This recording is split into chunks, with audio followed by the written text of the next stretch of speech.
Good morning, अस्सलाम वालेकुम, Monday मुबारक, नया दिन मुबारक। और जो इतनी एनर्जी मेरे अंदर भरी हुई है ना, आप कह रहे होंगे कि हमेशा जब भी पीर वाले दिन महक हमें गुड मॉर्निंग कहते हैं ना, थोड़ी सी सुस्त होती है। वो जाहिर सी बात है, वीकेंड होता है, वही संडे गुजार के आप आते हैं, लेकिन इस दफ़ा संडे इतना शानदार गुजरा। यानी 2 दिन जो हमने इंतज़ार किया फ्राइडे सैटरडे के, कब आएगा इतवार और कब हम देखेंगे मैच। और वो इंतज़ार जो था, जब पाकिस्तान जीता तो वो इंतजार लग रहा था पैसे पूरे हो गए, पैसे पूरे हो गए। फराज, ये सिर्फ 2 दिन का नहीं, 1 सालों का इंतजार था। और जब ये दिन आया तो पाकिस्तान ने वो कर दिखाया जिसका सबको इंतजार था, सबको उम्मीद थी। जी हाँ, पाकिस्तान ने पिछाड़ दिया, और इस तरह से पिछाड़ा कि मुद्दतों याद रखी जाएगी। जैसे हम पहले मैच की बात कर रहे हैं, एशिया कप की बात करते थे, आज तक उसी को याद किया जाता था। अब इस मैच को हमेशा याद रखा जाएगा। बिल्कुल। और वो कहते हैं ना कि हालात बदल गए, जज्बात बदल गए, उम्मीदें जो लगा रखी थी, बल्कि मैं कहूंगी तारीख बदल गई। इतनी खुशी थी कि हमने अपना नाम भी नहीं अनाउंस किया। तो मुझे तो आप जानते हैं, महक असलम मेरे कोस्ट है, फराज और जनाब हम बात कर रहे हैं क्रिकेट की खुशियों की। और कल जो एक्सप्रेशन थे ना, मतलब मैंने जब मैच देखा ना, तो मैं कह रही थी कि यार इतनी आवाम भारत की मौजूद है स्टेडियम में और जिस तरह से खुश हो रही है ना, लेकिन जैसे ही पाकिस्तान का पलड़ा हमें भारी होता हुआ नजर आया और उनके चेहरों पे जो उदासियां छाई, मैं कहती हूँ बाबर 11 ने तारीख का धारा बदल दिया। रिवायत टूट गई। बाबर ने हिंदुस्तान को, पूरे हिंदुस्तान को शिकस्त दे दी। दिल से कल बड़ी खुशी हो रही थी। और मौका जो कहने वाले थे ना, उन्हें ऐसा धोखा मिला कि उन्हें मौका ही नहीं मिला खेलने का, उन्हें मौका ही नहीं मिला किसी को आउट करने का। जी जनाब, तो पाकिस्तान ने T20 वर्ल्ड कप का ये मैच, जो कि पहला ही मैच पाकिस्तान का भारत के साथ था, वैसे तो जो सुपर 12 मरहला है इसका आगाज परसों से हो चुका था, लेकिन पाकिस्तान के लिए, हमारे लिए वर्ल्ड कप का आगाज जो है वो कल से हुआ है। कल की जीत के साथ हुआ है। भारत को 1-2 नहीं बल्कि 10 विकेटों से पाकिस्तान ने हरा दिया है। बहुत ज़बरदस्त किस्म की बॉलिंग की, शानदार किस्म की फील्डिंग की, और फिर बाबर आजम और रिजवान आए और भारतीय बॉलर्स के छक्के छुड़ा दिए। आखिर तक दोनों डटे रहे। 152 रन का हदफ 18वें ओवर में ही हासिल कर लिया कप्तान बाबर ने। नॉट आउट 68 और रिजवान ने नाकाबिले शिकस्त 79 रन बनाए। दुबई के मैदान में शाहीन आफरीदी ने, बल्कि मैं कहूंगी शाहीन जबरदस्त आफरीदी ने ऊंची उड़ान भरी, गेंदबाजी का लोहा मनवाया। रोहित शर्मा और एल राहुल और विराट कोहली को पवेलियन का रास्ता दिखाया। और जैसे जैसे आउट हो रहे थे ना, आप यकीन करें, एक अजीब सी खुशी मिल रही थी, एक अजीब सा सुकून मिल रहा था।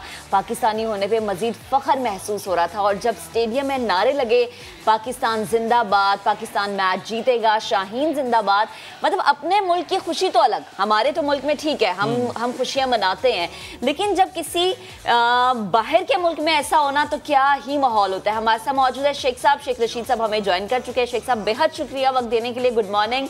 आज की तो मॉर्निंग माशाल्लाह इतनी एनर्जेटिक सबकी हुई है, इतनी खुशी भरी हुई है। मुझे याद है कि आपने कहा था प्रेस कॉन्फ्रेंस में कि जब भी पाकिस्तान भारत का मैच होता है मैं हमेशा लाइव देखने जाता हूँ। इस दफा आप मसरूफियत की वजह से नहीं जा पाए। कल आपने मैच देखा, बताएगा जज्बात क्या थे? शुरू में लग क्या रहा था कि क्या होने जा रहा है? मेरा तो दिल कह रहा था कि इंशाल्लाह जीतेंगे। मैंने तो पहले ही इंतजाम जीत के कर दिए थे। सारे शहर और इस्लामाबाद में मुझे पता था कि दुनिया किस तरह निकलेगी, कीड़ियों की तरह कंटेनर हटाए और उनके लिए खुले रास्ते दिए, और ये फतेह अजीम थी। और हिंदुस्तान में देखें कि उनके क्रिकेटर के घरों में पथराव हो रहा था और इंडिया में सफ़े मातम बिछी हुई थी। 15 दिन से वो हमें हकीर और तहकीर समझ के कह रहे थे कि इनसे खेलना ही नहीं चाहिए, ये हमारे लेवल की टीम ही नहीं है। और उनको चने चबाए हैं, धूल चाटी है उन्होंने।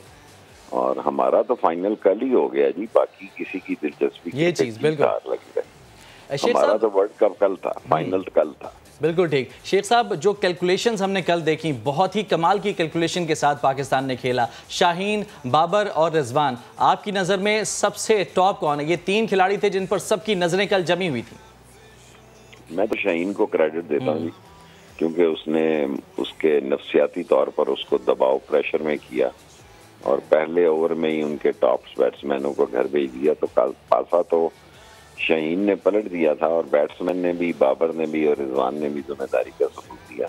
हाँ, और ये सिर्फ मैच नहीं था, मैच प्लस था।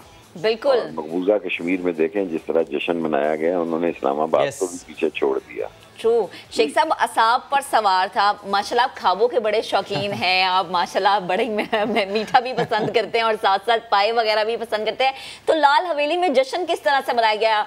ये जाहिर है रात का वक्त था, तो उस वक्त पाए शायद तो मिलने नहीं थे, ना निहारी मिलनी थी, तो प्लीज जरा बताएगा कि आपके सेलिब्रेशन का तरीका क्या था? हम लोग ज्यादा होते हैं तो वो डिस्ट्रीब्यूशन का प्रॉब्लम होता है, इसलिए हम पुलाव की देके मंगवाते हैं। हमारा लाल हवेली का कॉन्ट्रैक्ट है गली में ही, तो जैसे जैसे हालात देखते हैं वैसे वैसे हम अपना खुराक में इजाफा करते जाते हैं। तो रात तो कोई सोया ही नहीं है मेरा ख्याल है पिंडी इस्लामाबाद में। और अजीब समा था जी, ईद का समा। ईद में भी इतनी खुशी नहीं होती। ईद भी लोग थक के घरों में बैठ जाते हैं नमाज पढ़ के और मिल लेते हैं लोगों को। ये तो दो कौमों का टकराव था। अब मैं पार्लिमानी जुमला सोच रहा हूँ ताकि फिर ये ना कहें इंडिया में तो मुझे ही ले लेते हैं कि बस उसने ये कहा। लेकिन जिस तरह हिंदुस्तान में सफ़े मातम बिछी है, और मैं अभी दफ्तर जाके आईसीसी को अपने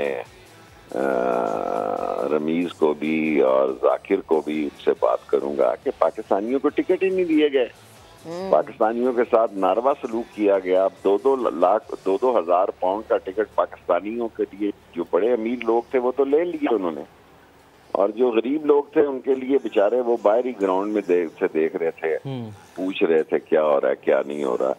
कोई बार स्क्रीनें नहीं लगाई गई, और यहाँ एक एक शहर में स्क्रीनों का इंतजाम था। तो मैं जाकिर खान और रमीज राजा को आपके चैनल से कहता हूँ कि भाई ये देखें क्या हुआ कि 90% इंडिया को घसीटा हुआ था स्टेडियम में, और पाकिस्तानियों के लिए टिकटें अवेलेबल नहीं थी, और इतनी महंगी टिकटें। इस टिकटों के सिस्टम को देखें। अच्छा, टिकटों की शेख साहब आपने बात की, तो कल आपने कहा था कि शेख का टिकट ज़ाया हो गया, बड़े अफसरदा तरीके से आपने ये बात की थी, लेकिन मेरे ख्याल में अब वो गम जो है वो गलत हो चुका है। हम देखे जी, शेख के लिए बड़ा मसला है कि वो कमरे में उसने सामान रखा, उन्होंने कमरे वालों ने भी चार्ज किया। मैंने उनको कहा मैं तो ठहरा ही नहीं, सामान कमरे में एंट्री जरूर ली है और उसी वक्त वापस हो रहा हूँ, तो कोई डिस्काउंट दो। वहाँ इतनी रश थी होटलों में कि डिस्काउंट भी नहीं था। उन्होंने भी दिहाड़ियाँ लगाई हैं, लेकिन ना कल तो उनका बिजनेस के दिन थे, उन्होंने कमरे नहीं मिल रहे थे, फिर उन्होंने कमरे के मेरे पैसे भी चार्ज कर लिए, टिकट भी लग गया मेरे ऊपर। तो अच्छा नुकसान है, कोई बात नहीं, जीत की खुशी में भूल गया हूँ ये गम, वरना 1-2 दिन तो मैं इसके प्रेशर में रहता कि भाई खाया पिया कुछ नहीं, गिलास तोड़ा 12 आने में। चलें कोई नहीं शेख साहब, वही जो जीत हमें नसीब हुई है ना, उससे सारे गम एक तरफ कर दिए। अब जरा अगर हम भारतीय रवैये की बात करें, कल हमने देखा भारतीय मीडिया और जिस तरह से पाकिस्तानियों को या मुसलमानों को बुरे अल्फाज से मीडिया पर, सोशल मीडिया पर नवाजा जा रहा था। ये अक्कासी करते उनकी छोटी ज़हनियत की। खेल को खेल के तौर पर लेते तो शायद बेहतर होता, ना जाने इन्होंने क्या समझ लिया, और अपने भी क्रिकेटर्स को बातें सुनाते रहे, हमारे क्रिकेटर्स को दहशतगर्दी का इल्जाम लगाते रहे। प्लीज जरा जो ये रवैया था कल भारतीय मीडिया का, उस पर भी नजरसानी कीजिएगा, उस पर भी कमेंट कीजिएगा। देखिए, मैं एज ए इंटीरियर मिनिस्टर उनके मीडिया को भी देखता हूँ 10-15 मिनट या आधा घंटा। उन्होंने 15 दिन से तो ये उनका इसरार था सारे इंडियन मीडिया का कि इंडिया जो है पाकिस्तान के साथ मैच ही ना खेले। फिर सेकंडली कल देखें, उन्होंने जो पहला बैट्समैन आउट हुआ है, क्या नाम है, राहु को उन्होंने उनके घर पथराव किया और उन्होंने दूसरों के घर पथराव किया। मेरा मतलब है दोनों कौमें जो है टकराव के आलम में थी। सिर्फ ये है कि मैदान जो था वो खेल का था, और खेल के मैदान में उन पे जो कल गुजरी है उनसे पूछें। और मुसलमानों के साथ जो उनका नारवा सलूक है, मुसलमानों, बीजेपी ने किसी मुसलमान को टिकट ही नहीं दिया, अंदाजा लगाएं। इतनी बड़ी, पाकिस्तान से भी ज्यादा वहाँ मुसलमान ज्यादा हैं, इतनी बड़ी पॉपुलेशन में बीजेपी ने इस काबिल ही नहीं समझा कि किसी मुसलमान को टिकट दिया जाए। ये उनकी हिंदू दत्त की सोच है जिसे कल शिकस्त हुई है। इसलिए कश्मीर में जश्न का आलम था, क्योंकि वो समझते थे कि ये लगी जहाँ, ये बॉल लगी कहाँ पे है। सो उनको सही जगह पे बॉल लगी है कल, और वो अभी ये अपने जरा नमक ये जो लगाएं शगाएं जरा आपने। बिल्कुल शेख साहब, ये मैच तो हमने जीत लिया, मोराल पीक पर है इस वक्त। आगे अब न्यूजीलैंड के साथ पाकिस्तान का टकराव होने जा रहा है। मेरी कोई दिलचस्पी नहीं है ना न्यूजीलैंड ना। शेख साहब आप वैसे बड़े कमेंट्स देते हैं ना, बड़े आप प्रेडिक्शन दे देते हैं, तो प्लीज अगर हम इस हवाले से भी आप कहें ना, जैसे आप हमेशा सियासी मैदान में प्रेडिक्शन देते हैं, आपने तो पाक भारत के बारे में भी कह दिया था, अगर इस वाले मैच के बारे में भी कोई आप अपना कॉमेंट देना चाहें। मैं तो वर्ल्ड कप जीत आया हूँ, हमारी कौम ने तो वर्ल्ड कप जीत आया। बाकी मैच होंगे, मैराथन रेस के मैच हैं, क्या दिलचस्पी होगी। और कल देखे ना वहाँ जो हजूम था, जमे गफीर था कि स्टेडियम छोटा पड़ गया। इंडिया की देखें, इंडिया के जज्बात को जो ठेस पहुंची है कि 90%, 90 से ज्यादा, इसीलिए मैं अभी दफ्तर पहुंच के रमीज से भी बात करूंगा और जाकिर से भी करूंगा कि इसके खिलाफ बात की जाए कि भाई टिकट 50-50 जो है स्टेडियम को तकसीम किया जाए।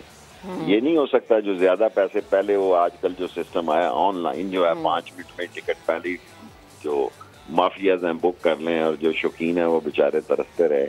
फिर वो टीवी के आगे तो घर में भी बैठ के देख सकता है आदमी, पर जो ग्राउंड के अंदर जोश और जज्बा होता है वो तो जरा मुख्तलिफ होता है ना, नारा शारे मार के मजा आता है। जाहिर है जब आगे सामने आपके भारतीय क्रिकेटर्स भी हों और पाकिस्तानी क्रिकेटर्स भी हों, तो फिर दोनों को जब आप लाइव देखें स्टेडियम में बैठ के, तो एक जोश अजीब ही होता है आपके पास। शेख साहब बेहद शुक्रिया वक्त देने के लिए। और 30 साल के बाद पाकिस्तानियों के लिए खुशी का दिन। बिल्कुल ऐसा ही है, और हम यही बात भी करें कि तारीख जो है ना, तारीख बदल गई है और इसने हमारे जज्बात भी बदल दिए हैं। शेख साहब again thank you so much. और जैसे हम कह रहे हैं कल के खेल की, कल की जीत की, कल की फतह की, कल की तब्दीली की, तो ये वो मुझे लगता है शायद वाहिद तब्दीली है जिसकी हर पाकिस्तानी को खुशी है, क्योंकि कौमी क्रिकेट टीम के कप्तान बाबर आजम भी ये कहते हुए नजर आए कि इस जीत का हमें बहुत फायदा होगा। माजी की नाकामियां जहन में नहीं थी, मुकम्मल हमारी तैयारी थी और तैयारी के साथ हम ये इवेंट खेलने आए थे। हमारा टोटल जो फोकस है ना वो वर्ल्ड कप जीतने पर है। भारत के खिलाफ जीत टीम वर्क का नतीजा, और वो कल हमें टीम वर्क फराज नजर भी आया। बड़े टेक्निकली खेले, सोच समझ के, नपे तुले अंदाज में हमने। अच्छा, बाबर ने इससे पहले खिलाड़ियों से जब बात की थी तो उनसे सवाल ये किया गया था कि भाई हम वर्ल्ड कप में आज तक भारत के खिलाफ नहीं जीत सके, ये एक रिकॉर्ड है। तो एक ही जवाब था उनका कि रिकॉर्ड्स बनते ही टूटने के लिए हैं, और ऐसा करके दिखाया। कौमी टीम की जो शानदार किस्म की भारत पर फतह है, इसकी मुबारकबादें हर तरफ से मिल रही हैं। वज़ीर आज़म इमरान खान साहब की जानिब से भी ट्विटर पर पैगाम दिया गया, उन्होंने मुबारकबाद दी। पूरी कौम को आप पर फ़ख्र है ये लिखा और आर्मी चीफ की जानिब से भी कांग्रेचुलेशंस की गई और टीम को उन्होंने मुबारकबाद दी। ISPR के मुताबिक कौमी टीम ने भारत को एक ज़बरदस्त और बदतरीन किस्म की शिकस्त दी है, ये हमेशा सदियों याद रखी जाएगी। आसिफ जरदारी, अपोजिशन लीडर शहबाज शरीफ, मरियम नवाज हों, बिलावल भुट्टो हों, तमाम अफराद, तमाम सियासतदान, पूरी कौम के नौजवान, सब लोग खुश हैं। ग्रीन शर्ट्स और पूरी टीम को मुबारकबाद दी जा रही है। यानी अगर मैं ये कहूँ कि सब सियासतदान हमें एक पेज पर नजर आए, सिर्फ मैच के मामले में तो सिंगल एजेंडा पे चेयरमैन PCB रमीज राजा ये कहते हैं कि ये पहली और शानदार फतह है, लेकिन सफर अभी शुरू हुआ है। ये फख्र के लम्हात है हमारे लिए, और हम भी कल जब मैच देखे थे हम ये कहते हैं कि ये जो लम्हात है ना ये नाकाबिले फरामोश हैं। इन्होंने हमें मतलब जैसे रोंगटे भी खड़े हुए, आंखों में आंसू भी आए, और कौम हमें एक कर दिया इस लम्हात में। जरा हम दिखाते हैं। पाकिस्तान पाकिस्तान पाकिस्तान पाकिस्तान जीवे जीवे पाकिस्तान पाकिस्तान।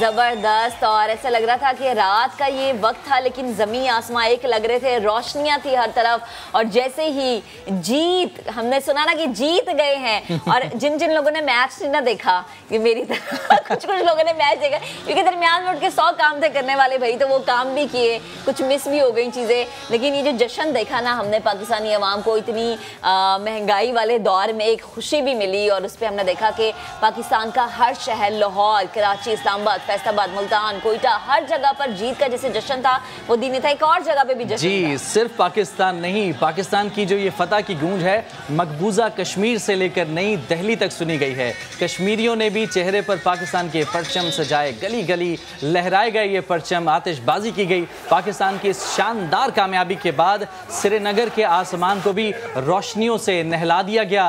अहले पाकिस्तान से अपनी मोहब्बत का उन्होंने हक अदा कर दिया और पाकिस्तान में भी बेहतरीन फतह का जो है ये शानदार जश्न हुआ, जिसके मनाजिर हम आपको दिखा रहे हैं। पाकिस्तान की जीत के बाद मुल्क भर में क्रिकेट जो दीवाने थे, क्रिकेट फैन थे, वो ढोल की थाप पर हमें रक्स करते हुए नजर आए। पाकिस्तान जिंदाबाद के नारे लगे और कैसे हो जाए कि पाकिस्तान जीते और समा के न्यूज रूम में जश्न ना हो। जज्बाती माहौल था, जश्न का समा था, समा में जीवे जीवे पाकिस्तान के नारे लगे। जरा हम अपने न्यूज रूम के मनाजिर भी दिखाते हैं। तो ये मनाजिर हमारे न्यूज़ रूम के और तमाम जो हमारे ऑफिस वर्कर हैं, न्यूज़ रूम के लोग हैं, हमारे जो ऑफिस बॉय हैं, सब लोग जो है ना एक जगह पर इकट्ठे थे। हाथ में सब्ज़ लाली परचम था, ग्रीन शर्ट्स उन्होंने पहनी हुई थी और जनाब डांस हो रहा था और खूब भरपूर तरीके से फतह का जश्न ये मनाया जा रहा था और मनाना बनता भी है। हमने जिस तरह से भारत को धूल चटाई, हमने जिस तरह से भारत को बताया, यानी हमने आउट होने का मौका ही नहीं दिया। इस मौके पे हमने ऐसा धोखा दिया कि सारी जिंदगी याद रखा जाएगा। और मुझे लगता है कि अब जो है ना वो अब भारतीयों को इस चीज का अंदाजा हो जाना चाहिए कि आपने ओवर कॉन्फिडेंट नहीं होना।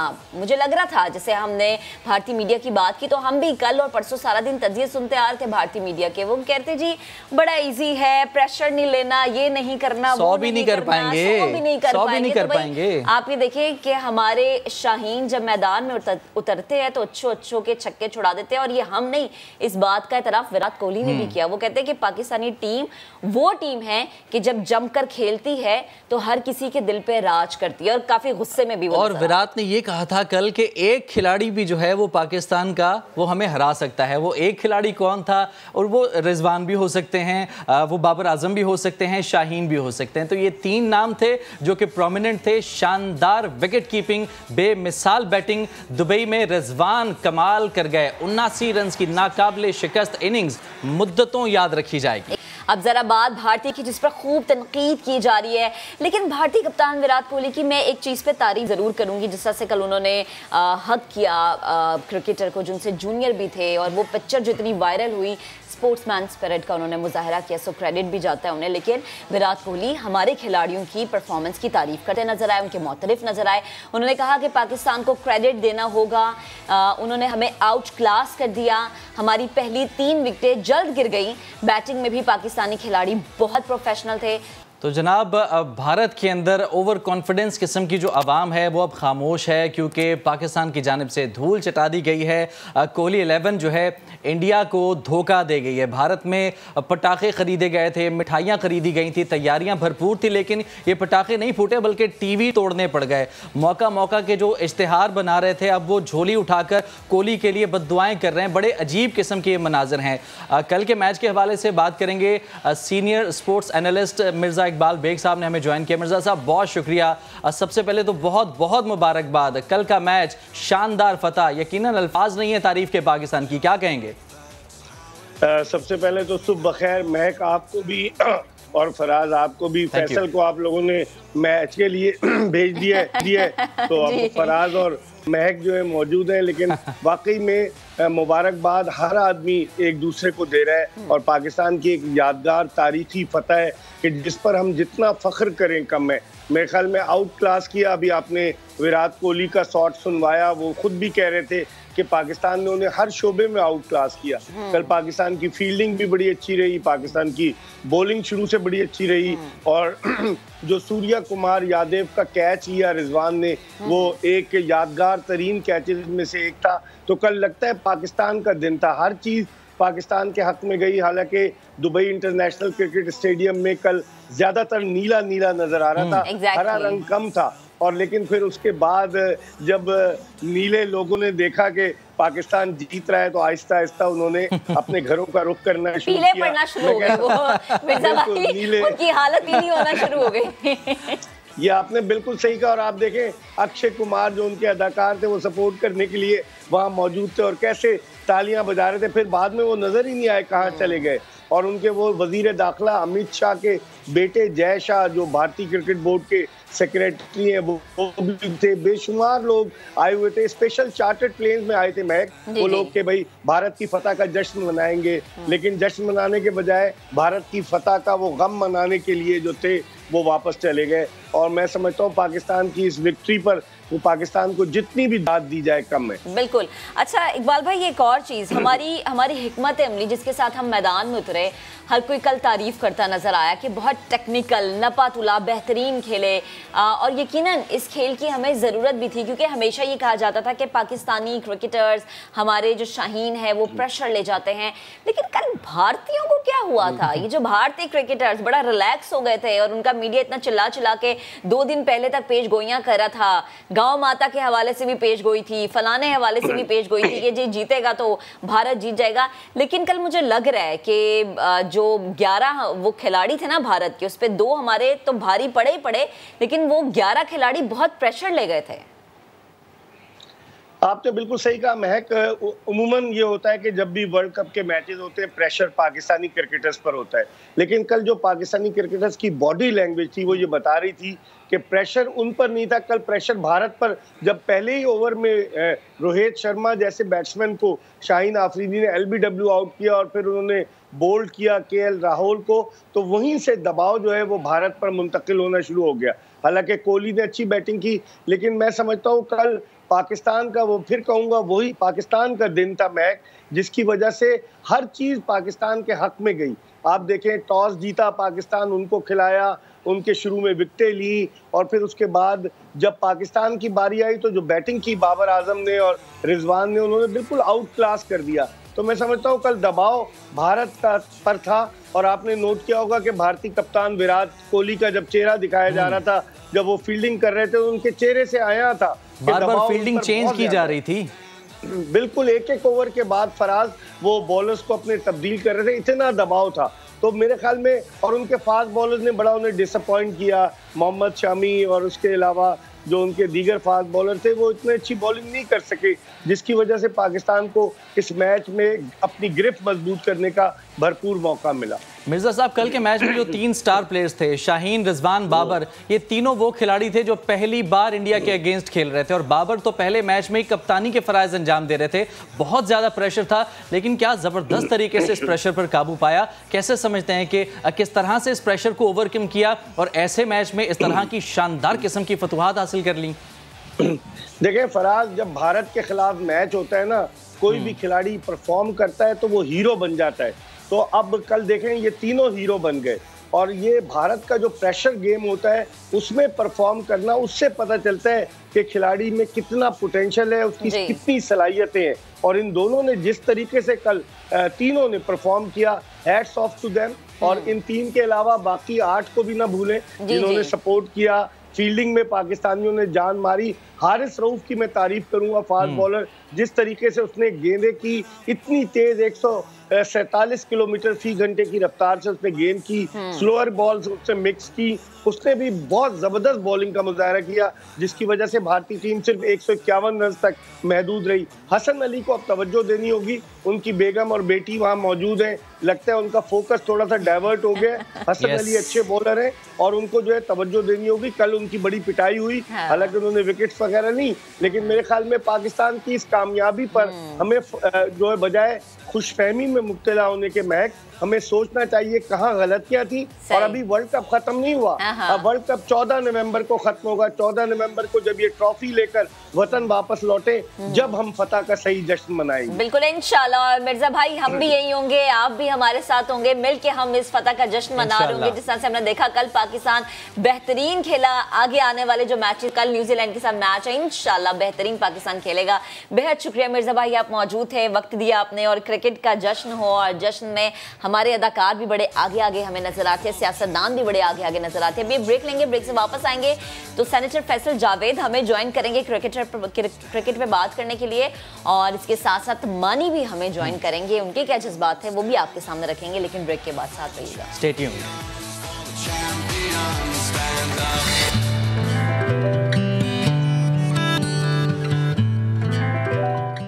Welcome back. दोबारा से क्रिकेट के जश्न की बात करेंगे और उस मौके की बात करेंगे जो भारतीय क्रिकेटर्स को मिला ही नहीं, और अगर मिला तो उन्होंने गवा दिया। कोहली 11 ने इंडियन अवाम को धोखा दे दिया। भारत में पटाखे ना फूटे, लेकिन क्या हुआ, टीवी जरूर टूटे। जो मौका का इश्तिहार बना रहे थे वो झोली उठाकर कोहली के लिए बद्दुआएं कर रहे थे। अच्छा, ये मौका का जो ट्रेंड है, ये मैच से पहले भारत की तरफ से टॉप ट्रेंड था, लेकिन जब हारा है इंडिया तो इंडियन अवाम ने हैशटैग बना दिया ओवर कॉन्फिडेंस। ये हैशटैग जो है वो ट्रेंड करता रहा है इंडिया के अंदर।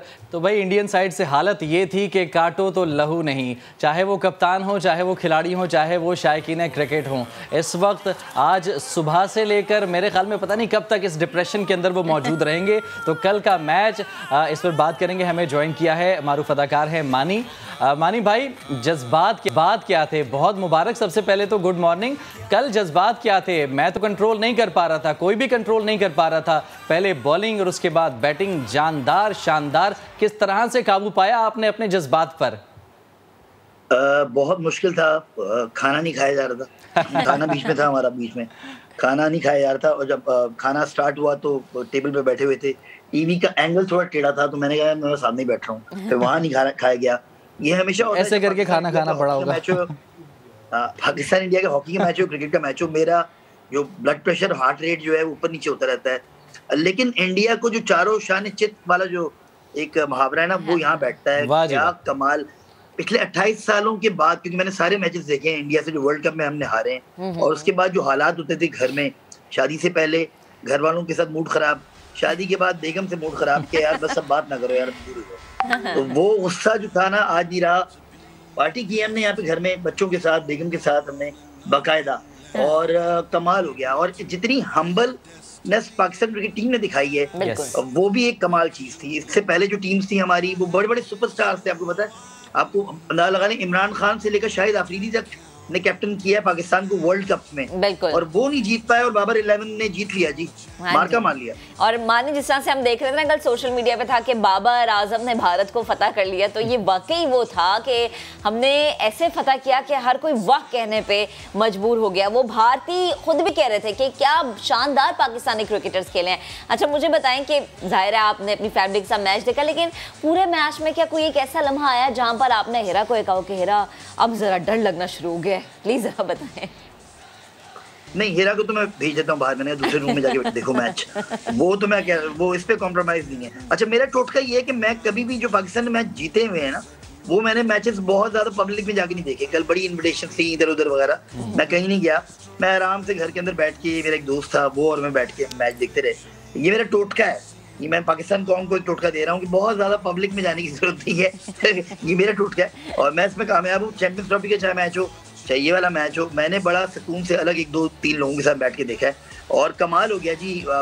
पाकिस्तान, और खासतौर पे बाबर की तो सब तारीफ करें, लेकिन रिजवान और शाहीन और हसन अली और इमाद और फिर हफीज के 2 ओवर, और क्या नाम, ये जो अपना हमारा टेप बॉल का बॉलर है हारिस रऊफ, ये कमाल छा गया। ये इसने जो बॉलिंग की है, बिलीव मी और नॉट, इसने सारा प्रेशर कम कर दिया। कोहली कभी खुल ही नहीं पाया बेचारा, वो खड़ा रहा, नो डाउट वो खड़ा रहा, लेकिन वो जो कमर टूटी है उनकी, जो 3 विकेटें गिरी हैं, उसके बाद वो नहीं संभल पाए। बहुत आला, ऐसी कन्विंसिंग विक्ट्रीज इंडिया भी खुद नहीं कर पाता वर्ल्ड कप के मैचेस में। पाकिस्तान ने 10 विकेटों की विक्ट्री ली है, और जो हम्बलनेस थी उसके बाद, और जो लड़कों का मिलना था, रिस्पेक्ट थी कि वो कोहली से भी मिले, वो धोनी से भी खड़े होकर इलेक्शन ले रहे थे। ये एक कमाल सीन था, जो कि जिससे लगा कि मैच्योरिटी आ गई टीम के अंदर। और जो पिछली टीम थी हमारी पिछले 28 साल की, उनसे बहुत डिफरेंट ये टीम नजर आई। ये वाकई एक मैच्योर टीम है, और ये वाकई वो टीम है जिसको हम सल्यूट कर सकते हैं। बिल्कुल। अच्छा मानी, ये बताएं कि आगे जो मैचेस हैं पाकिस्तान के, खासतौर पर न्यूजीलैंड के साथ मैच की बात की जाए तो एक छोटा सा जो एक छोटा तो नहीं बड़ा मिसहैप जो हुआ था, उसके बाद काफ़ी अब जज्बाती किस्म का ताल्लुक बन चुका है। पाकिस्तानी बड़े एक्साइटेड हैं इस मैच के लिए भी, तो आगे के लिए क्या तवक्कुआत हैं, क्या प्लानिंग आपको नज़र आ रही है? क्या इस विनिंग कॉम्बिनेशन में किसी किस्म की कोई तब्दीली आपको फील हो रही है? नहीं, मैं कहूँगा एज इट इज पाकिस्तान जाएगी। देखेंगे शायद शारजा की पिच ज्यादा टर्न करती है, यू नेवर नो, लेकिन मेरे ख्याल में जब आपका विनिंग एक कॉम्बिनेशन बन जाता है तो आप जाते हैं। लेकिन न्यूजीलैंड टीम के लिए एक और चीज हम कर सकते हैं, एक और ईमेल कर देते हैं उनको, विलियमसन के लैपटॉप पे आ सकती है उनकी बेगम को, उनको मतलब यही हो सकता है। खुद ही पता नहीं कहाँ से ईमेल आ रही थी, बिल्कुल जरिए पता नहीं चला, ईमेल आ रही थी, क्या सोच के चले गए। न्यूजीलैंड ने खुद प्रेशर अपने ऊपर ले लिया हुआ इस मैच के बाद, बिलीव मी और नॉट। उनको पता है पाकिस्तानी टीम जो है यहाँ तख्त या तख्ते वाली पोजीशन पे होती है, और अब वो जो है वो तख्त पे है और सामने वाली टीम को तख्ता कर रही है। तो ये न्यूजीलैंड जान गई होगी, उनको पाकिस्तान की पोटेंशियल का पता है। ये हमारे होम ग्राउंड है यार, इसमें 12-12 साल से क्रिकेट खेल रहे, 13-13 साल से खेल रहे थे। ये दुबई की विकेट और शारजा तो हमारा होम ग्राउंड है। आप देखेंगे पर कल के दिन बड़ा प्लस पॉइंट है, पागलों की तरह लोग आ रहे होंगे मैच देखने के लिए, भरा होगा स्टेडियम। अभी तो खरीदा हुआ था इंडियन से। बिल्कुल। अच्छा मानी, लास्ट में एक और क्वेश्चन मैं आपसे पूछना चाहूंगी। आपने मैच्योरिटी की बात की, हमारी क्रिकेट टीम माशाल्लाह बेहतरीन है और आपने कहा कि मैच्योर भी हो गई है और सलाम भी हमें पेश करना चाहिए, लेकिन भारतीय मीडिया अभी तक मैच्योर नहीं हो रहा। उसको बड़ा सीखने की ज़रूरत है, उसे पढ़ने की ज़रूरत है, जर्नलिज्म। क्योंकि वो जो कर रहा है ना, वो कर रहा है जो कि ना सहाफ़ी करते हैं, वो कर रहा है जो कि बहैसियत शहरी भी नहीं आपको करना चाहिए। क्योंकि जिस तरह उन्होंने अपने क्रिकेटर्स के बारे में बयान दिए सोशल मीडिया पे, इवन वो काबिल अफसोस है। उन्होंने खुद प्रेशर बढ़ा दिया। सारी बात ये थी कि ये जो तमाम मौका और ये जितनी भी चीज़ें हो रही थी 12-0 और जो भी था, सारा प्रेशर इंडियन टीम पे आ गया इससे, और उनको समझ ही नहीं आई, इंडियन जो जर्नलिस्ट उनको समझ ही नहीं आई कि वो सारा प्रेशर उन्होंने टीम को दे दिया अपनी। आप उनकी शक्लें देख सकते थे कि हवाइयाँ उड़ी हुई थी, चाहे वो केएल राहुल हो, बहुत अच्छा खेलता है ये प्लेयर। ये जो आपका रोहित शर्मा है वर्ल्ड क्लास प्लेयर है। कोहली की हवाइयाँ उड़ी थी बेचारे की, क्योंकि वो उसकी टीम समझ नहीं पा रही थी। ये जो ऑफ स्पिनर था चक्रवर्ती, जो भी लेग स्पिनर था, मिस्ट्री स्पिनर था, ये बहुत बड़ा स्पिनर है, लेकिन ये कुछ भी नहीं चल पा रहे थे। ये जो बुमराह थे और जो भी थे, ये कुछ भी नहीं चल पाए, क्योंकि सारा प्रेशर इंडियन मीडिया ने इनको दे दिया। वो हुआ, उससे क्या हुआ? उससे ये हुआ, इनसे सबक सीखना चाहिए कि इंडियन मीडिया को शट अप करना चाहिए, क्योंकि ये बिला वजह की जो हाइप क्रिएट करते हैं, आधे वक्त तो वो स्किप पे शो कर रहे होते हैं, मेरे घर में भी चैनल्स आते हैं उनके, आधे वक्त वो जो है वो कश्मीर पे बात कर रहे होते हैं, मतलब उनके पास कुछ चौथा टॉपिक ही नहीं है। अब वो क्रिकेट मैच था, तो मेरा ख्याल में बहुत बड़ा सबक है। अभी भी अगर कोई इंडियन चैनल देख रहा है तो उनको जितने भी एंकर्स हैं, उनको शट अप कॉल कराएं। इतना सेंसेशनलिज्म फैला देते हैं, इतना ड्रामा क्रिएट कर देते हैं, इनको सबको बॉलीवुड में जाना चाहिए। बिलीव मी, मेरे ख्याल में वो जो एक गाना है हमारा, मानी हमारा जो गाना है कि तुम जीतो या हारो सुनो हमें तुमसे प्यार है, ये गाना अब इंडिया को हमें डोनेट कर देना चाहिए और बताना चाहिए कि मेरे ख्याल में डोनेट नहीं, सब कुछ दे देना चाहिए। हार के बाद जो है इंडिया की जो बैकबोन है वो टूट गई है, लेकिन हमें अभी दोबारा उठना है। मेरे घर में भी कोई आ गया है हमें लोग आने वाले हैं, और मैं आपको बता 3 दफा ये मैच देख चुका हूँ, लेकिन हमें एक चीज करनी है, हमें जो है बहुत रिस्पेक्टफुली जो है इस टूर्नामेंट को लेके चलना है। हमें ये दिमाग में नहीं चलाना कि हम जीत गए हैं, जीत गए, कोई बात नहीं। बिल्कुल, इस जीत को हमने अपने सर पे सवार नहीं करना है, क्योंकि आगे बहुत सारे मैचेस हैं। जैसे रमीज राजा ने भी ट्वीट किया कि सफर अभी बाकी है। चले मानिए, आप जाके दरवाजा खोल सकते हैं, आप देख सकते हैं कौन सुबह के वक्त आपके घर आए। थैंक यू सो मच, मौजूद थे, वक्त दिया आपने। तो शानदार फतह पाकिस्तान की, और इस पर बात करने के लिए हमें ज्वाइन किया है क्रिकेट लवर हैं, तहरीक इंसाफ से ताल्लुक है। अब आप समझ गए होंगे मैं किसकी बात कर रही हूँ। सेनेटर फैसल जावेद हमें ज्वाइन कर चुके हैं। फैसल, गुड मॉर्निंग, बेहद शुक्रिया वक्त देने के लिए। आखिरकार तारीख बदल गई, जज्बात भी बदले, हालात भी बदले। आपके क्या जज्बात थे, आप क्या कहेंगे? जी हाँ, बिल्कुल वही जज्बात हैं जो पूरे कौम के जज्बात हैं। बहुत ज़्यादा खुशी हुई, बरसों से इंतज़ार था इस घड़ी का कि वर्ल्ड कप के अंदर हिंदुस्तान टीम को पाकिस्तान के हाथों शिकस्त हो, और वो हो गया। सिर्फ शिकस्त नहीं हुई, भरपूर शिकस्त से दो चार किया पाकिस्तान क्रिकेट टीम ने भारत को।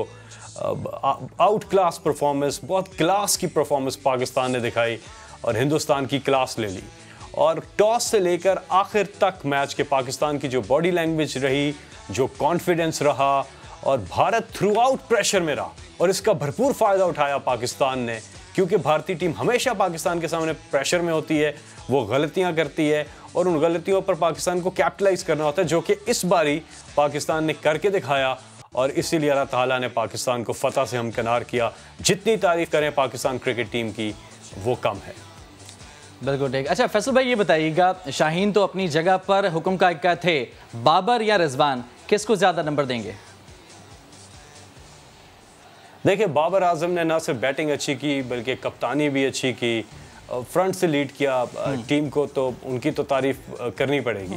लेकिन रिजवान की ख़ास तौर पे, क्योंकि रिजवान का जो एटीट्यूड था, विकेट कीपिंग में भी बहुत ही शानदार उन्होंने कीपिंग की, अच्छे कैचेस लिए और बड़े ज़बरदस्त तरीके से और टीम को चला भी रहे थे। तो फिर बैटिंग में आकर तो उन्होंने बहुत ही आसान कर दिया ना, उन्होंने एक मैसेज दिया कि आसान है, कोई मुश्किल नहीं है, प्रेशर नहीं लिया, मुस्कुरा रहे थे, एंजॉय कर रहे थे। तो रिजवान तो छा गए हैं, उनकी भी जितनी तारीफ़ करें कम है। फिर शाहीन शाह अफरीदी, उन्होंने आते साथ ही भारतीय टीम के बल्लेबाजों को आउट करना शुरू किया। तो इन तीनों का कंट्रीब्यूशन पूरी टीम का बहुत ही कमाल रहा है। लेकिन अगर आप पूछते हैं कि बाबर आजम वर्सेस रिजवान, तो मेरा ख्याल है कि ज़ाहिर है रिजवान जो है उनका थ्रू आउट हमने देखा कि उनकी जो एक अच्छी बॉडी लैंग्वेज थी और अच्छा एटीट्यूड था behind the wickets, in front of the wickets as a batsman, वो बहुत ही कमाल था। सर बिल्कुल फैसल, हमने देखा कि टीम का हमारा जो कॉन्फिडेंस था वो भी ऐसा था कि हम इसे ओवर कॉन्फिडेंस नहीं कह सकते थे। टीम वर्क भी बड़ा अच्छा था, बड़ा टेक्निकल खेले। लेकिन अगर किसी एक खिलाड़ी की बात की जाए तो किसने बेहतर खेल पेश किया आपकी नजर में? देखें, जो टैलेंट होता है ना वो आपके लिए गेम जीत जाता है, लेकिन जो टीम वर्क होता है वो आपके लिए चैंपियनशिप जीतता है। तो ये टीम वर्क हमने देखा, यकजहती देखी है, यूनिटी देखी है, सब एक वेवलेंथ पर थे। हम आंगी बहुत थी टीम के अंदर और सबके एटीट्यूड बहुत अच्छा था, बड़ा पॉजिटिव था। From the word go toss होता है, बहुत ज़बरदस्त कमेंट्स देते हैं बाबर आजम, और जबकि विराट कोहली जो है वो घबराए हुए नज़र आ रहे थे टॉस के बीच में भी, और उसके बाद भी उनके चेहरे पे जब बैटिंग कर रहे थे बड़ा प्रेशर लिया हुआ था उन्होंने और बहुत स्लो खेल रहे थे, और दूसरे एंड से भी विकेटें गिर रही थी। लेकिन थ्रू आउट भारतीय टीम जो है वो प्रेशर में थी और वो पाकिस्तान उसको एंजॉय कर रहा था। तो पूरी टीम को इसका क्रेडिट जाता है। एक दो आप पॉइंट आउट नहीं कर सकते हैं, लेकिन जाहिर है कुछ लड़कों ने आउटस्टैंडिंग परफॉर्मेंस दी है। लेकिन ओवरऑल हम अगर देखें कि टीम के अंदर जो एक हमांगी थी, जो एक हसीन, हमने एक टीम के अंदर एक हुस्न से भरपूर टीम के अंदर जो कमिटमेंट लेवल था, जो कॉन्फिडेंस का लेवल था, वो पूरी टीम को उसकी यकजहती के ऊपर क्रेडिट जाता है। बिल्कुल ठीक। अच्छा फैसल, कहते हैं कि never change the winning combination, तो आपको क्या लगता है कि क्या पाकिस्तान को इसी टीम कॉम्बिनेशन के साथ आइंदा के मैचेस में भी मैदान में उतरना चाहिए? पूरी ही टीम अच्छी है, कॉम्बिनेशन आप इसमें एक दो आगे पीछे भी करें तो फर्क नहीं पड़ेगा, क्योंकि डग आउट में भी जो लड़के बैठे हुए थे वो भी बहुत कमाल किए हैं। तो एक ओवरऑल टीम के अंदर जो एक फड़क आई है, और वो आई है न्यूजीलैंड की टीम जब आकर वापस गई है, खेली नहीं, फिर इंग्लैंड की टीम आई नहीं है, तो वो ब्लेसिंग इन डिस्गाइज हो गया। उस वक्त भी बोला था कि ये टीम को खेलकर वो चीज़ नहीं मिलेगी जो ना खेलकर मिल गई है। तो कॉम्बिनेशन कुछ भी हो, एक दो चेंजेस कर सकते हैं, ऐसा कोई प्रॉब्लम नहीं है कॉम्बिनेशन का, लेकिन एक तगड़ी टीम हमें देखने को मिल रही है। और आगे जो मैचेस आ रहे हैं, ये जो कॉन्फिडेंस टीम को मिलेगा ये पूरी टीम को मिलेगा, सिर्फ प्लेइंग 11 को नहीं मिला, ये डग आउट में जो लड़के बैठे हुए थे उनको भी मिला होगा। तो कोई भी कॉम्बिनेशन बनाए, क्योंकि 4-5 लड़के जो डग आउट में थे वो भी बहुत कमाल के प्लेयर्स हैं, तो कॉम्बिनेशन इतना मैटर नहीं करेगा, अप्रोच जो है टू द गेम वो मैटर करती है। और वो पाकिस्तान ने एक डायरेक्शन ले ली और अल्लाह ताला करे कि इस डायरेक्शन में रहे। कोई शक नहीं है कि वो वर्ल्ड कप पाकिस्तान लेकर के आएंगे। बिल्कुल ठीक है, कॉम्बिनेशन कुछ भी हो लेकिन जो अप्रोच है वो मैटर करती है। फैसल जावेद साहब आपका बहुत शुक्रिया, और एक छोटा सा हमने ब्रेक लेना है, जिसके बाद और बड़ी ज़बरदस्त किस्म की स्टोरीज हैं हमारे पास। बहुत सारी बातें आपके साथ शेयर करने वाली, हमारे साथ रहेगा। ब्रेक के बाद हाजिर होते हैं।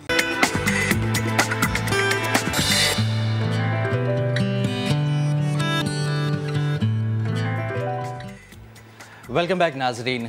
कभी कभार कुछ ऐसे हादसात हो जाते हैं जिसमें कोई गलत इंटेंशन तो मौजूद नहीं होती, लेकिन बहुत बड़ा मिसहैप हो जाता है। ऐसा ही एक अफसोसनाक वाक़या पेश आया है मुल्तान में, जहां मुस्लिम हाई स्कूल में टीचर से गाड़ी बेकाबू हुई। गाड़ी की टक्कर से एक तालिबा जाँ बहक और 2 जख्मी हो गए। और हादसे के बाद स्कूल में अफरा तफरी का माहौल है। मजीद बात कर लेते हैं अपने नुमाइंदे राशिद हमीद से। राशिद, बताएगा इस वक्त सिचुएशन क्या है? हाई स्कूल है, गर्ल्स हाई स्कूल है, और यहाँ पर सुबह सवेरे जो है तालिबात यहाँ पर आई हैं पढ़ने के लिए। तो मिस इकरा है जिनका ये बताया जा रहा है कि वो आज कार लेकर आई हैं, और कार जैसे ही उन्होंने स्कूल के अंदर दाखिल की है तो कार जो है उनसे बेकाबू हुई है, जिसके नतीजे में 3 जो बच्चियां हैं वो कार के नीचे आ गई हैं, जिनमें से जो बच्ची अमारा है उसकी जो है वो डेथ हो चुकी है, जबकि 2 जो बच्चे हैं माहम और फिजा उनको जख्मी हालत में जैनिकर अस्पताल मुंतकिल कर दिया गया है। इस वक्त जो है काफी अफरा तफरी का मंजर जो है स्कूल में देखने में आ रहा है। जो वालिदैन है वो काफी परेशान दिखाई दे रहे हैं और स्कूल में आए हैं अपने बच्चों को लेने के लिए। जो तालिबात है वो काफी ठीक है। राशिद, आपका बेहद शुक्रिया। एक और अहम खबर आपके साथ शेयर करेंगे। सुप्रीम कोर्ट कराची रजिस्ट्री में गुज्जर नाला केस की समाअत हुई है। चीफ जस्टिस ने हुकूमती रिपोर्ट पर नाराजगी का इजहार करते हुए वजीर आला सिंध सैयद मुराद अली शाह को फौरी तौर पर तलब कर लिया। बिल्कुल, सुप्रीम कोर्ट में इस अहम केस की समाअत हुई है। गुज्जर नाला का ये जो मामला है ये काफ़ी अरसे से चल रहा है। बार बार इस पर समाअत की जाती है, नोटिस लिया जाता है, काम शुरू होता है, लेकिन उसके कुछ ही देर के बाद ये मामला पसे पुश्त डाल दिया जाता है और सूरत हाल वापस जो की तू बरकरार रहती है। इतराफ में हजारों की तादाद में लोग रहते हैं, वो भी इसी कशमकश का शिकार रहते हैं कि कब उनके मकान उनसे छीन लिए जाएंगे, कब ये कार्रवाई होगी। अचानक से ऑपरेशन शुरू होता है, जोरों से शुरू होता है, लेकिन उसके बाद कुछ दिन के बाद ये मामला जो है वापस बैठना शुरू हो जाता है, इसकी बात होना कम हो जाती है और दोबारा से जो काम है रुक जाता है, काम की रफ्तार स्लो हो जाती है और दोबारा इस काम की रफ्तार तेज तब होती है या फिर इस मामले पर बात तब होती है जब कराची में बारिशें शुरू हो जाएं, सैलाबी सूरत हाल पैदा हो जाए, क्योंकि ये गुज्जर नाला वो नाला है जो कि कराची के जो बरसाती निज़ाम है, जो सीवरेज का निकासी आब का जो सिस्टम है उसमें बहुत ही इंपॉर्टेंट रोल अदा करता है। तो आज एक दफ़ा फिर समाअत हुई है और चीफ जस्टिस की जानिब से हुकूमती रिपोर्ट पर नाराज़गी का इजहार करते हुए वज़ीर आला सिंध मुराद अली शाह से फौरी तौर पर रिपोर्ट तलब कर ली गई है।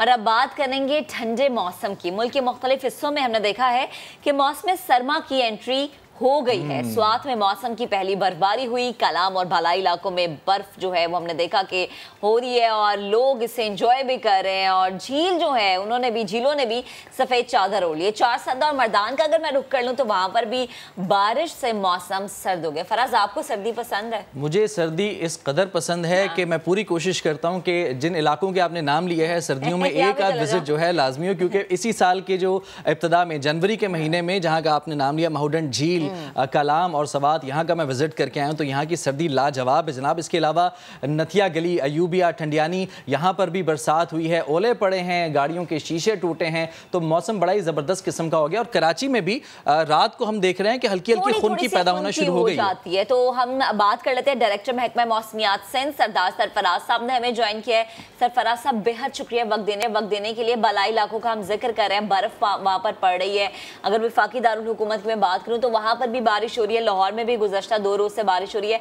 लेकिन कराची वालों को बड़ा इंतजार रहता है ठंड का, क्योंकि थोड़े से ही वक्त के लिए आती है और उतनी ज्यादा वो भी नहीं होती ना, ज्यादा ठंडी भी नहीं होती कि हम कहेंगे बहुत ठंडी हो गई है। तो प्लीज जरा बताइएगा कराची में आने वाला मौसम आने वाले दिनों में कैसा रहेगा? जी बहुत शुक्रिया। देखिए ये जो नॉर्दर्न एरियाज की आपने बात की, वहाँ पर बारिश का सिलसिला चल रहा था और बर्फबारी और यालाबारी, उसकी वजह से वहाँ काफी हद तक ठंड बढ़ गई है। और उसके जब एक दफा से एक वेव निकल जाती है वेदर देकर आगे, तो उसके पीछे फिर कोल्ड एयर फॉलो करती है।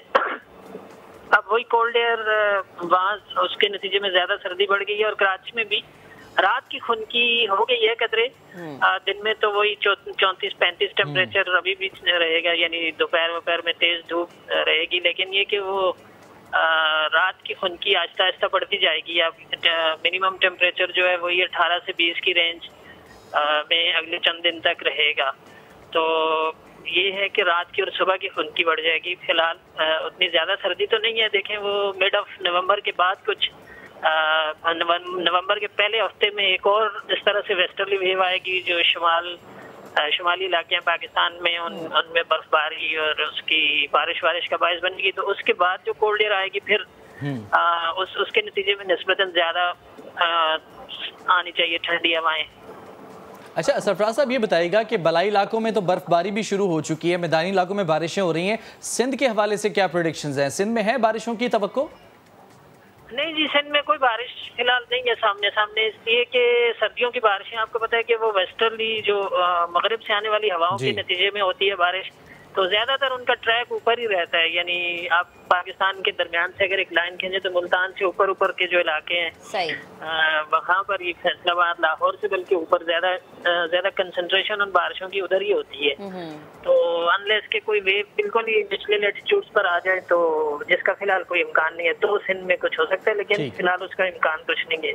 अच्छा, सरफराज साहब ये भी कहेगा, जब अक्टूबर का स्टार्ट होता है या मिड होता है तो हम ये कहते हैं साइबेरियन हवाओं ने कराची का रुख कर लिया, एंट्री हो गई है और ज़रा सर्दी जो है वो तेज़ी से आना शुरू हो जाती है। इस दफ़ा क्या हम देखें कि पिछले कुछ सालों के मुकाबले में सर्दी जो है वो ज़रा आहिस्ता आहिस्ता और थोड़ी टहल के आ रही है, और क्या कितने वक्त के लिए रहेगी? क्योंकि हमेशा ये होता है कि 11, 12, 15 दिनों का स्पेल होता है कराची में सर्दियों का। जी देखिए, अक्टूबर वैसे अगर रवायती तौर पे आप देखें औसत दर्जे हरारत के हिसाब से तो कराची में तीसरा गर्म तरीन महीना, दूसरा बल्कि कह सकते हैं आप। मई के बाद जो मैक्सिमम टेम्परेचर अक्टूबर का इत्तेफाक से मई और अक्टूबर का बराबर ही होता है, 35.5। तो अक्टूबर में तो इतनी ठंड की तवक्को नहीं कर सकते हम, नहीं होती है अमूमन, और वही नवंबर के तीसरे हफ्ते से के बाद जाके कुछ फिर स्पेल आता है। और जो असल ठंड आप कहें, यानी जिसमें टेम्परेचर 10-12 की रेंज में जब आता है रात का टेम्परेचर, और मैक्सिमम भी फिर 22-24 इस रेंज में आ जाता है, तो वो तो दिसंबर में ही तवक्को कर सकते हैं। सही है, दिसंबर और फिर जनवरी ज़ाहिर सर्द तरीन महीना होता है। हाँ ठीक है सरफराज साहब, बेहद शुक्रिया वक्त देने के लिए। कराची वालों को करना पड़ेगा इंतजार के लिए, लेकिन मुल्क के बाकी जो इलाके हैं, शहर हैं, बलाई इलाके हो गए, पंजाब या फिर इस्लामाबाद का हम रुख कर लें, वहाँ पर ठंड हो गई है, तो कराची वालों थोड़ा सा इंतजार कर लो। उसके बाद जो कैमरे के उस पर लोग बैठे ना सुबह वक्त करते हुए नजर आएंगे। अब जरा पंजाब का रुख करते हैं और स्पेशली लाहौर की बात करते हैं। एक छोटे से मच्छर ने बहुत बड़ी तबाही मचा रखी है। मुल्क भर में डेंगू तबाही मचाता हुआ हमें नजर आ रहा है। पंजाब में आबादी के लिहाज से बड़ा सूबा है। 24 घंटे के दौरान 459 डेंगू मरीज अस्पताल पहुंचे। स्पेशली अगर मैं लाहौर की बात करूं, सूबाई दारुल हुकूमत की बात करूं लाहौर की, तो 346 मरीज हैं जो कि रिपोर्ट हुए हैं। और गुज़श्ता रोज लाहौर में डेंगू बुखार के बायस एक शख्स जान से हाथ धो बैठा है। बिल्कुल, लाहौर ही नहीं बल्कि मुल्क भर में डेंगू के वार शुरू हो चुके हैं, लेकिन लाहौर में ये केसेस सबसे ज़्यादा रिपोर्ट हो रहे हैं। हमारे नुमाइंदे दानियल उमर हमारे साथ इस वक्त मौजूद हैं। दानियल, बताइएगा ताज़ा तरीन एदाद शुमार क्या कहते हैं डेंगू के? देखिए, पूरा पंजाब जो है वो एक तरफ है और लाहौर शहर एक तरफ है। लाहौर में सबसे ज़्यादा डेंगू के जो केसेस हैं वो रिपोर्ट हो रहे हैं, और ये गुज़श्ता 2 माह हो गए हैं जब केसेस जो है वो अपनी पीक पे जाना शुरू हुए थे। सारा साल केसेस उस तरह से डेंगू के जो है वो सामने नहीं आए। शायद इसकी एक बड़ी वजह ये भी है कि जो सर्वेलेंस है डेंगू के, जो ज़्यादा केसेस रिपोर्ट होना शुरू हुए हैं वो इन 2 माह में इसलिए भी हुए हैं क्योंकि बारिशों का जो स्पेल है वो अब ज़्यादा आया है। और गुज़श्ता रोज़ भी चूँकि बारिश हुई है लाहौर के अंदर, तो महकमा सेहत ज़िले इंतज़ामिया को ये ख़दशा है कि डेंगू के मज़ीद केसेस जो है वो अभी रुकेंगे नहीं और मज़ीद रिपोर्ट होते रहेंगे, क्योंकि मच्छर जो है उसको पनपने में आसानी होगी, पानी जो है वो जगह जगह पर जमा होगा। 340 केसेस जो है वो 24 घंटे के दौरान रिपोर्ट हुए थे गुज़श्ता रोज़। और लाहौर के अस्पतालों में इस वक्त सिचुएशन ये है कि 1278 मरीज़ जो है वो लाहौर के अस्पतालों में ज़ेर इलाज हैं। एक मौत भी हुई थी डेंगू की वजह से, जिसके बाद आप पंजाब का अगर हम तजिया करें कि तकरीबन 30 अफराद जो है वो डेंगू की वजह से, डेंगू बुखार की वजह से जो है वो इस दुनिया से जा चुके हैं। और साथ ही साथ जो सर्वेलेंस के लिए लार्वा तल्फ करने के लिए है वो ज़िला इंतज़ामिया काम बहुत जगह पर कर रही है। जो बहुत सारे इलाके हैं जैसे इकबाल टाउन है, जौहर टाउन है, जहाँ से केसेस ज़्यादा आ रहे हैं, अगर ये काम वैसे पहले किया जाता तो शायद इसका फ़ायदा होता। दानियल, मैं यही आपसे पूछने वाली थी, क्योंकि जब हम महकमे सेहत के किसी नुमाइंदे से बात करते थे वो कहते हैं जी सारी अटेंशन तो हमारी जो थी वो कोविड की तरफ थी, अब हमने ध्यान देना शुरू कर दिया है। तो ये हमें पहले माइंड में बिठाना चाहिए था कि सितंबर या अक्टूबर का मंथ ऐसा होता है कि डेंगू सर उठाता है। मुझे बताएं लाहौर में सबसे ज़्यादा इफेक्टिव एरिया कौन सा है? क्योंकि एक टाइम पे आप ही नहीं बताया था कि पूरा लाहौर एक साइड पे और DHA लाहौर एक साइड पे, लेकिन अभी की सिचुएशन क्या है? कुछ चेंज हुई नज़र आ रही है?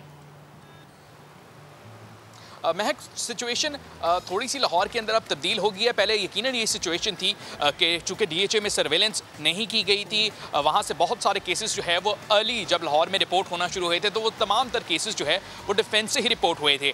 अब सिचुएशन यकसर तब्दील हो गई है। अब ज़्यादा केसेस जो रिपोर्ट हो रहे हैं वो रिपोर्ट हो रहे हैं इकबाल टाउन और जौहर टाउन के इलाके से, जो कि DHA को भी अब क्रॉस कर चुके हैं। और वहाँ पर चूँकि लार्वा बहुत ज़्यादा मिलना भी शुरू हो गया है। रोज़ाना की बुनियाद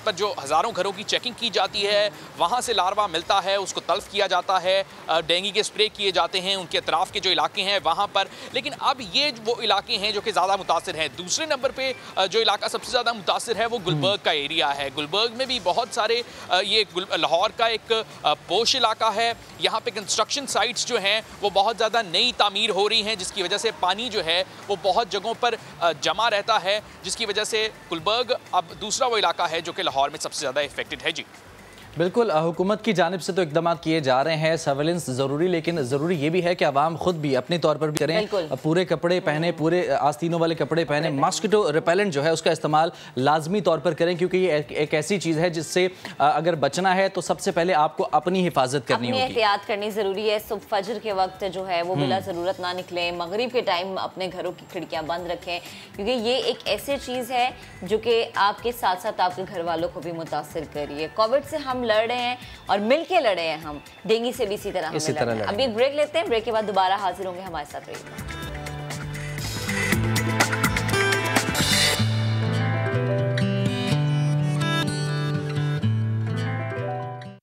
वेलकम बैक। और अब भारी दिल के साथ, इंतहाई अफसोस के साथ और मैं कहूँगी कि इंतहाई शर्मिंदगी के साथ मैं ये बात आपके सामने रख रही हूँ। इस फनकार का मैं जिक्र करूँ क्योंकि जब हम अपने सीनियर्स की इज़्ज़त नहीं करते, उन्हें रिस्पेक्ट नहीं देते, तो फिर ऐसा होता है कि एक वक्त होता है कि सीनियर्स हमारे पास रहते नहीं हैं और हम ढूंढते हैं उन सितारों को। तो इल्तिजा है ये बात आपके साथ शेयर करने से पहले कि प्लीज़ अपने सीनियर्स को रिस्पेक्ट दें, उन्हें इज़्ज़त दें। उस शख्सियत की मैं बात कर रही हूँ जिसने 80 की दहाई में अपनी अदाकारी से पाकिस्तानियों के चेहरों पर मुस्कुराहटें बिखेर दी। आपको याद होगा ड्रामा सीरीज 50-50, जिसका हर किरदार फराज ऐसा कि हम आज भी ना जो हमारे बच्चे हैं या जो हमसे जूनियर हैं, हम उन्हें बताते हैं और हम हंसते हैं और हम उन्हें कहते हैं कि देखें, क्योंकि ऐसे ड्रामास बनते नहीं, ऐसे किरदार शायद सदियों बाद पैदा हो। बिल्कुल, आज भी उन ड्रामास को अगर देखा जाए तो आज के अदाकार उन ड्रामास से सीखते हैं। जब वसाइल ना होने के बराबर थे लेकिन कारकर्दगी इस तरह की थी कि इस तरह की जो प्रोडक्शंस हैं, 50-50 जैसी जो प्रोडक्शंस हैं, उनको आज भी देखा और इन्जॉय किया जाता है। इसी ड्रामा सीरीज से शोहरत पाई अदाकार माजिद जहांगीर ने इन दिनों बहुत ही माली मुश्किलात का शिकार हैं, कसम पुरसी की ज़िंदगी गुजारने पर मजबूर हैं। तंग दस्ती की वजह से वो फालिज और दीगर अमराज में मुब्तला हो गए। इलाज के लिए, अद्वियात ख़रीदने के लिए उनके पास पैसे तक मौजूद नहीं है। ये वो सीनियर हैं जिसकी महक आप बात कर रही हैं। इन सीनियर्स को सर पर बिठा कर रखना चाहिए। हम याद अपने सीनियर्स को तब करते हैं जो वो हमारे दरमियान मौजूद नहीं होते। उनकी फतूहात को हम तब याद करते हैं। और ये इंतहाई अफसोस की बात है, इंतहाई शर्मिंदगी का मयार है हम सब के लिए, क्योंकि मैं जैसे कह रही हूँ ना, सीनियर्स के रिस्पेक्ट हम पे लाजिम है। तो मैं चाहती हूँ कि हमें अब दोबारा किसी हैशटैग की ज़रूरत ना पड़े कि जिस सीनियर को रिस्पेक्ट देनी है। माजिद जहांगीर साहब हमारे साथ मौजूद हैं, शामिल गुफ्तगू करते हैं। माजिद भाई अस्सलाम वालेकुम, गुड मॉर्निंग। मैं जब जिक्र कर रही हूँ सीनियरिटी का, सीनियर्स का और ऐसे लेजेंड अदाकार का जो कि नाम बना गए हैं, पहचान बना गए हैं, हमारे चेहरों पे मुस्कुराहटें बिखेर के अपना जिन्होंने काम किया है वो सबके सामने है। सबसे पहले तो आपकी खैरियत में दरियाफ्त करना चाहूँगी। अल्लाह पाक आपको सेहत और तंदुरुस्ती वाली ज़िंदगी दे। प्लीज़ बताएगा आपकी तबीयत कैसी है? अस्सलाम वालेकुम। सबसे पहले तो मैं शमा टीवी का शुक्रिया अदा करता हूँ कि उन्होंने इस काबिल समझा कि मुझे हुकूमत के सामने लेकर आए कि मैं किसी मराज का शिकार हूँ। मैं सीधे हाथ और पैर में मुझे फालिज हुआ है और तकरीबन 6 साल हो चुके हैं मुझे फालिज हुए। और मैं जब ये मुझे तमगा इम्तियाज़ दिया था इस हुकूमत ने, तो मुझे गवर्नर इमरान इस्माइल साहब ने मुझे फ़ोन किया और कहा कि आपको मतलब पाकिस्तान की जानिब से सदर पाकिस्तान ने आपको तमगा इम्तियाज़ देने का ऐलान किया है, लिहाजा आपको तमगा इम्तियाज़ 23 मार्च को मिल जाएगा। ये बात है 14 अगस्त की, पिछले साल 14 अगस्त की। तो मैंने उनसे इमरान इस्माइल साहब से गवर्नर जो हैं सिंध के, उनसे मैंने कहा कि देखें ये तमगा इम्तियाज़ तो आपने दिया, मेरी 50 साल की मेहनत है, आपने तमगा इम्तियाज़ देकर बड़ा अच्छा किया, मैं इसको तस्लीम करता हूँ, लेकिन बात यह है कि मैं फालिज का शिकार हूँ, तो लिहाजा आप इस सिलसिले में मेरी मदद करें। तो उन्होंने कहा कि ठीक है, अच्छा मैं कोशिश करता हूँ। अब मुझे बताइए कि गवर्नर है, सिंध के गवर्नर है और वो कह रहे हैं कि मैं कोशिश करता हूँ।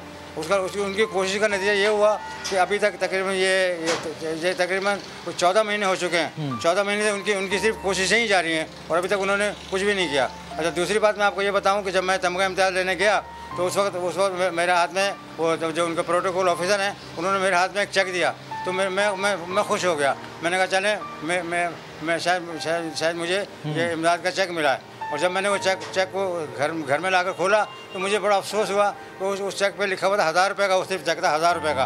और वो था कि टैक्सी का किराया, कि मैं टैक्सी में आऊँ और जाऊँ, ये 1000 रुपये टैक्सी का किराया। मुझे इतना अफसोस हुआ मैं आपको बता नहीं सकता। माजिद भाई, I am very sorry to ask, ये पूछना शायद नहीं चाहिए लेकिन पूछना पड़ेगा ताकि लोग सुनने वाले सुन सकें, जो आला हुकाम है उन तक ये बात पहुंच सके कि आपकी एक्चुअली सिचुएशन है क्या, हमारे जो लेजेंड हैं, हमारे जो सीनियर हैं, वो किस हाल में ज़िंदगी गुजार रहे हैं। माजिद भाई, ये बताइएगा इस वक्त जो आपकी पोजीशन है, जो महीने की अद्वियात हैं, कितना तकरीबन एक बजट है, कितना खर्चा आ जाता है दवाइयों पर? इसके अलावा डॉक्टर्स और फिजियोथेरेपिस्ट के जो चेकअप्स होते हैं, मुआयने होते हैं, एक एवरेज कितना मंथली आपका जो है खर्चा आ जाता है इसके ऊपर? देखें, इस सिलसिले में मैं कोई ख़ास वो अपना क्या नाम वो बजट तो आपको नहीं दे सकता, क्योंकि उसकी वजह ये है कि ये अपना क्या नाम ये अपना ये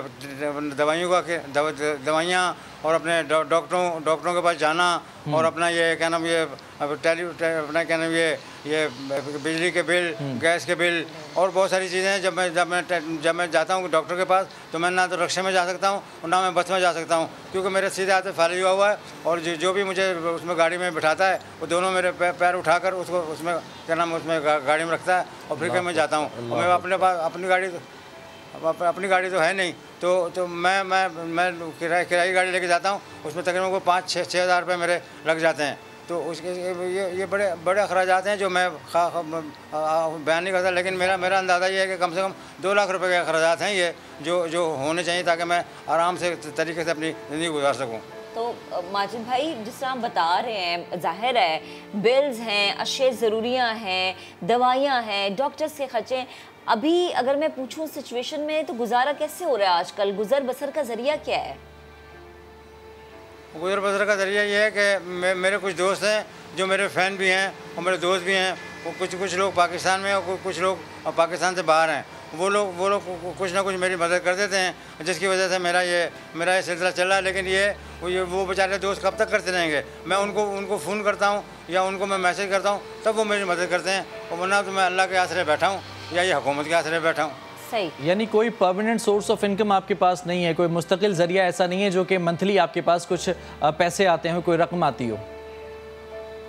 नहीं, ऐसा कोई जरिया। और मैं इस सिलसिले में एक बात और बताना चाहता हूँ कि जो पिछली हुकूमत थी उन्होंने मेरी मदद की थी और साथ ये उन्होंने ड्यूटी लगाई थी किनकी? मोहतरम जनाब मुस्तफ़ा कुरैशी की और जनाब कबीर खान साहब की और जनाब ज़बा बेगम साहब की ड्यूटी लगाई थी कि जो भी फनकार जो आजकल परेशान हैं या जो अपना काम नहीं कर सकते या जो बीमार हैं, आप उनको ढूंढ कर लाएं ताकि हम उनकी मदद करेंगे। तो पिछली हुकूमत ने मदद की थी, लेकिन ये मौजूदा हुकूमत जो है इनको 3 साल हो गए, 3 साल हो गए इनको हुकूमत में आए हुए, इन्होंने मेरी कोई मदद नहीं की।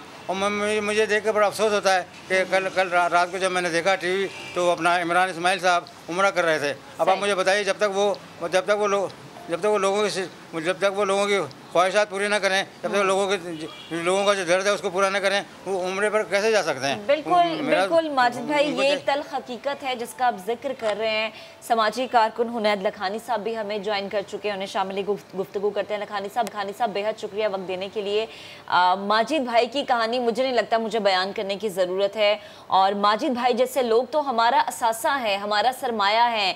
मुझे नहीं लगता कि शायद इन्हें टीवी पे आके भी कहने की ज़रूरत है कि आज बिजली का बिल नहीं भरा तो बिजली कट गई। इनकी तो सेहत का मामला है और ये ऐसा मामला है जिसके लिए हुकूमत वक्त को आगे आने की ज़रूरत है और जो वादे किए हैं उनको वफा करने की ज़रूरत है। बेशक जी, बहुत अफसोस हुआ ये सुन के कि माजिद जहांगीर साहब को जिनको हमने शुरू से देखा और शुरू से इन्होंने हमें बहुत 50-50 तो बहुत ही मशहूर इनका प्रोग्राम था, हर आदमी जानता है इनको उस प्रोग्राम की वजह से। मैं इस वक्त सबसे पहले तो माजिद साहब को ये रिक्वेस्ट करूंगा कि जो इनके मेडिकल के अखराजात हैं वो बैतुल माल की तरफ से फौरन प्रोसेस कराऊंगा, और हुसैन लखानी हॉस्पिटल की तरफ से मैं इनको आने जाने के लिए और इलाज के लिए एम्बुलेंस भी प्रोवाइड करूंगा। सो इलाज भी हो जाएगा और इनका ट्रांसपोर्ट भी हो जाएगा, और बैतुल माल की तरफ से जो भी इमदाद प्रोसेस होने में जितना भी टाइम लगता है वो भी इंशाल्लाह हो जाएगा। इंशाल्लाह। जबरदस्त। आज ही मैं इनका प्रोसेस करवा दूंगा। जबरदस्त। माजिद भाई, जी माजिद भाई, आप सुन भी रहे होंगे हुनैद लखानी साहब को। बहुत सारे आर्टिस्ट हैं जो समा टीवी अक्सर, और बहुत सारे लोगों को भी समा टीवी अक्सर लेकर आता है। मैं आपके चैनल को भी शुक्रिया अदा करूंगा कि आप लोग हमारे काम में मदद करते हैं, और आप लोगों की वजह से हमें आसानी हो जाती है इन लोगों तक पहुंचने में। हुनैद भाई, हम तो सिर्फ जरिया हैं। अल्लाह पाक ने आप जैसे लोग जो हैं वो इसलिए शायद कुर्रा अर्ज़ पे मौजूद हैं कि वो कहते हैं ना, दुनिया में भी अच्छे लोग बाकी हैं, तो आप लोग सुनते हैं। हमारा तो काम है सिर्फ हाईलाइट करना। माजिद भाई, आप कुछ कहना चाहेंगे? हुनैद साहब मौजूद है हमारे साथ ही। जी हाँ, मैं यही कहना चाहूँगा कि इन्होंने जो कुछ भी कहा है इसका बहुत बहुत शुक्रिया, और कि वो मेरे इलाज के लिए या मेरी मदद करने के लिए या बैतुल माल से जो कुछ मेरी मदद करेंगे, इनका बहुत बहुत शुक्रिया अदा करता हूँ। कि मगर ये है कि जो टीवी पे हो रहा है वो खुदा न खाता वो हकीकत में भी हो तो बहुत अच्छा अमूल ये होता है कि लोग जो टीवी पे वादा तो कर लेते हैं। नहीं माजिद साहब, इंशाल्लाह हमारी टीम आपके साथ कोऑर्डिनेशन के अंदर मौजूद रहेगी, कोऑर्डिनेट करती रहेगी। हुनैद लखानी साहब जो है, इनका एक रिकॉर्ड है, जाहिर है समाजी खिदमात में एक बहुत बड़ा नाम है हुनैद लखानी साहब, और आई एम श्योर कि हुनैद साहब की जो बात है वो एक पुख्ता जो है डील है, वो पुख्ता एक स्टैंप है। हुनैद साहब ने कह दिया तो इंशाल्लाह आपका ये काम हो जाएगा। आइंदा के लिए आपको किसी किस्म की इंशाल्लाह परेशानी का सामना नहीं करना पड़ेगा इंशाल्लाह। अच्छा हुनैद साहब, एक तल्ख हकीकत जो है आपके सामने मैं रखना चाहूँगी। इसे सवाल समझ ले, मेरा ये शिकवा समझ ले, हम क्यों इस तरह के हो गए हैं कि हम अपने सीनियर्स को, वो लेजेंड्स जिनको हमें रिस्पेक्ट देनी चाहिए, हम वो देते नहीं हैं। हम क्यों इंतज़ार करते हैं कि खुदा ना खास्ता हम में वो मौजूद नहीं है तो हम उन्हें सीनियरिटी का लेवल दे दें, या हम क्यों इंतज़ार करते हैं कि कोई मीडिया का बंदा जाके हाईलाइट करेगा तो अच्छा, तभी हम जो है देखेंगे कि उनकी हालात क्या हैं या उनके जज्बात क्या हैं। देखिए, बहुत अनफॉर्चुनेट बात है कि हम अपने स्टार्स को जो है उनको अप्रिशिएट नहीं करते और उनको वो इज्जत नहीं देते जो उनको मिलनी चाहिए। एट द सेम टाइम जो ओवरऑल मुल्क की इकानमी है, जो हालात हैं, उसमें कोई भी इदारा जो है पूरा नहीं कर सक रहा है, और बहुत सारे फलाही इदारों के हाथ में चीज़ें आ गई हैं। प्लस करप्शन की वजह भी है, लो जीडीपी भी है, जिसकी वजह से देखिए पर कैपिटा इनकम हमारी जो है वो इस वक्त पूरे रीजन में शायद सबसे कम है। तो ये बहुत बड़ी डिबेट है कि किस तरीके से हमारी एक्सपोर्ट्स इतनी बढ़ जाएं, हमारे अखराजात इतने कम हो जाएं कि हर आदमी की जो है इनकम इतनी हो कि हर आदमी तक जो है सहूलत पहुंच सके। लेकिन जो प्रोग्राम अभी एहसास प्रोग्राम चल रहा है पाकिस्तान में, जो बैतुल माल कर रही है, वो मेरे ख्याल में दुनिया के बेहतरीन प्रोग्रामों में से एक है, और बहुत बड़ी आबादी तक इसकी रसाई है, जिसको अप्रिशिएट पूरी दुनिया की एजेंसीज ने किया है। यही प्रोग्राम जो है ये असल मुल्क की जो जिम्मेदारी होती है रियासत की, कि वो तबका जो 2 वक्त का खाना भी नहीं अफोर्ड कर सकता, उन तक कम अज़ कम इतना पहुंच जाए कि वो खुराक की ज़रूरियात पूरी कर लें। बट ये तो काम है फलाही इदारों का, या वो इदारे जो पॉवर्टी एलिवेशन में काम करते हैं। असल काम इकोनॉमिक सक्सेस है जो मुल्क को अचीव करनी होगी, ताकि तमाम सोसाइटी के जो इल्ज़ हैं ये ख़त्म हो जाएं। ठीक है। अच्छा माजिद साहब, आप हमारे साथ अभी मौजूद हैं। माजिद साहब, ये बताइएगा, क्या आपका जो इशू है ये सिर्फ इलाज और ट्रांसपोर्ट है, या इसके अलावा भी कोई आपका इशू है जो कि आप अभी हमसे शेयर करना चाहें, और हम पूरी कोशिश करेंगे कि वो मसला भी आपका अभी हल हो जाए?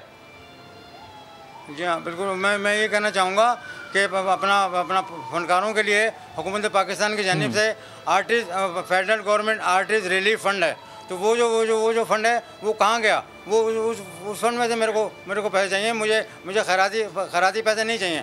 मुझे वो नहीं चाहिए कि वो किसी खराज से मुझे पैसे दिए जाने। मैं एक आर्टिस्ट आदमी हूँ और मैं बड़ा डिग्निटी वाला आदमी हूँ, तो मुझको खराजी इदारों से पैसे नहीं चाहिए। मुझे federal government artist relief fund है, उसका करोड़ों रुपए का फंड है, वो फंड कहाँ है? उसके पैसे मुझे चाहिए, वो पैसे मुझे ला कर दें। जी हुनैद साहब, देखिए मुझे इसका पता नहीं है जो आर्टिस्ट का फंड है फेडरल गवर्नमेंट का, मैं तो चूंकि बैतुल माल को ही हेड कर रहा हूँ सिंध में, तो इनका जो है मैंने कहा कि हुसैन लखानी हॉस्पिटल की तरफ से मैं इनको एम्बुलेंस और इनके इलाज का करूंगा पूरी कोशिश। और वो हुसैन लखानी ट्रस्ट चूंकि मेरा अपना है तो मैं उस पर कह सकता हूँ आराम से, उसमें कोई प्रोसेसेस नहीं है, तो इसमें कोई पैसा खैरात का नहीं होगा इंशाल्लाह। ये हमारी तरफ से, इस हॉस्पिटल की तरफ से होगा, और बाकी बैतुल माल का जो है वो हम प्रोसेस करेंगे अगर इनकी इजाजत हुई तो। ठीक है, माजिद भाई हमारे साथ मौजूद थे और हुनैद लखानी साहब हमारे साथ मौजूद थे, लेकिन ये सवाल जो कि माजिद भाई ने है इसका जवाब यकीनन जो लोग चला रहे हैं और जिनको देना चाहिए और जिन्होंने बात की इस पे, ज़रूर इस सवाल को जब उनसे पूछा जाए तो उन्हें इसका एक ऐसा जवाब देना चाहिए कि तसल्ली हो जाए। अब एक ब्रेक लेते हैं, ब्रेक के बाद जब दोबारा हाजिर होंगे बहुत सारी आपसे मज़ीद बातें करेंगे, लेकिन एक ब्रेक के बाद।